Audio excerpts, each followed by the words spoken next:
This week, the Reserve Bank's Deputy Governor, Guy Debelle, left his job to join Andrew Forrest's Fortescue Future Industries. Andrew Hagger, who runs Forrest's Tattarang private investment business, went to university with Debelle and convinced him to change jobs. I caught up with Andrew Hagger this week to talk, among other things, about the responsibility of business to mitigate against future natural disasters. Andrew Hagger, many thanks for your time. I just want to go to something that's topical at the moment, and that is Guy Debelle, the Reserve Bank's former Deputy Governor, who has left this week to join your organisation to lead some of the initiatives around climate change and some of the ideas that Fortescue has around that. You're said to be instrumental in him coming to Fortescue. It must have been a hell of a pitch. Just give me the last 30 seconds of that pitch. The last 30 seconds were along the lines of, Guy, you want to make a difference in the world for climate change. And whilst you're incredible at the job that you do, you're unique with your skill base for what's needed here for climate change for Australia. Fortescue Future Industries is where it's at in tackling climate change through green hydrogen. And you can play a massive role not only for that company, but for this nation. And this is an opportunity of a lifetime. And for that pitch, he's given away the opportunity to have his signature on Australia's banknotes to play a role in history as Australia's central bank governor. As I say, it must have been a hell of a pitch. Well, I've just given you 30 seconds, but you have to remember that Guy and I have known each other more than 30 years. You went to university together? I went to university with him. He was the guy you would have picked in the university economics class to go on and do the incredible things that he's done. He went to the IMF, he went to the RBA. As we know, he's a world expert at what he does. He was a rock musician, for goodness sakes. Were you that as well? Well, we're both musicians. We just have a different sort of brand of music that we go for. Mine's a bit softer and more conservative. His is he's got a bit more of a drum beat to it. But his enthusiasm for applying his skills in a different environment is really high, and I think he's going to love the adventure, and I think Australia's going to benefit greatly from him. But this is partly what the idea, the philosophy of what Minderoo, Tattarang and Fortescue, Andrew Forrest are all about. You're leading that charge as well. That is innovation to create solutions for the world going forward. Now, we've seen floods in recent times. Australia's having to react to that. The report that you've undertaken now looks at the cost of natural disasters and whether that can be mitigated well ahead of time. That's right. Well, obviously tens and tens of billions of dollars are now being spent on response to natural hazards. We've now had a Royal Commission, we've had an intergovernmental panel, we commissioned a Deloitte report, the Productivity Commission. There's a lot of work now, and they all say the same thing, and that is that we have to have a fresh conversation in Australia because, well, the climate is changing.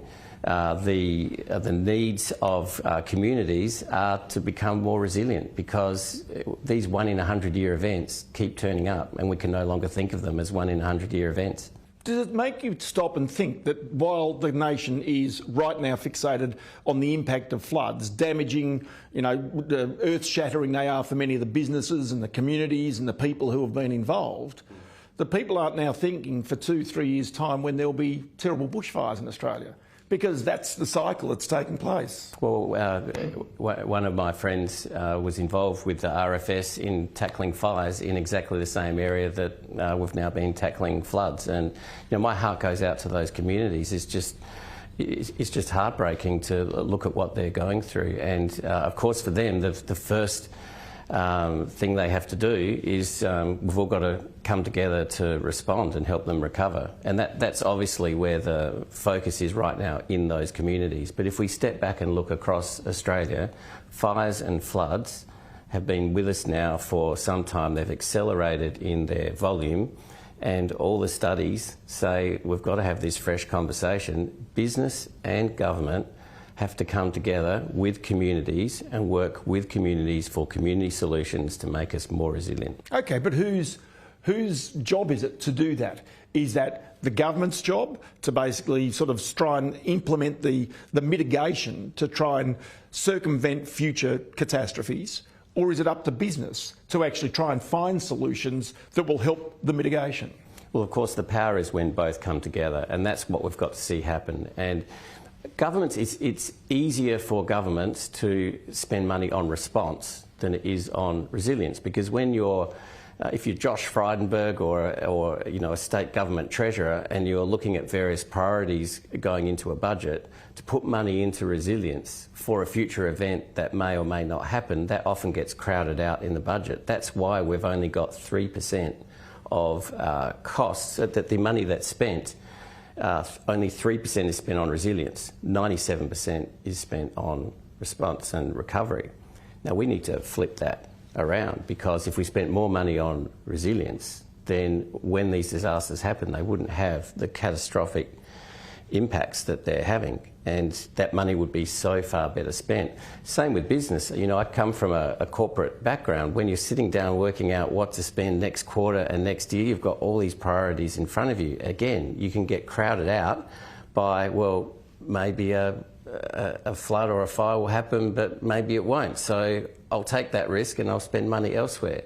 So businesses and governments haven't been spending enough on resilience. That's just fundamentally clear. So coming together, that's where the power is, with local communities, and to work with the local communities on local community solutions. But the upshot of it is that communities in Lismore, for example, that have just seen these terrible floods, parts of southeast Queensland, will not be able to get flood insurance in the future. So there's something that's an industry response, but a government reaction that's required.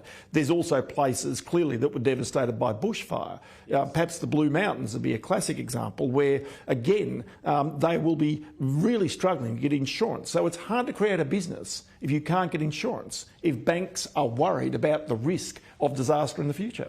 Well, this is where, when government and business come together, within business I include the insurance companies. The insurance companies have an abundance of actuarial studies, and to be able to bring together the knowledge of that with the knowledge that government agencies have, and then to apply some of the technologies that we have today. When you think of Earth observation satellites and various things that can be used in natural disaster situations and in planning situations, we should be using that data. And like most things in life, when you use good data, you can get good results. So this is also part of the innovation of Fortescue, Tattarang, Minderoo, to try to, obviate some of the risks into the future. Now, you've got big investments going into green hydrogen, big investments going into solar, which is energy being exported potentially to Singapore. So there's a lot that you're doing. So is this as much philosophically driven as it is business motivated? Is there a payout at the end of this for companies that do invest? Well, we want to believe and work in a world where the best days are yet to come. And fundamentally that means, if we look at forward-looking themes, we need to decarbonise, we need to bring upon better technology, and we're investing ahead of the curve for that. If you go back to when Andrew Forrest created Fortescue, well, I think it was something like 8 years until revenues turned up. That's the nature of mining companies. Well, here we are with, for example, the Sun Cable project, which is a very forward-looking project. Andrew Hagger, many thanks for your time. My pleasure.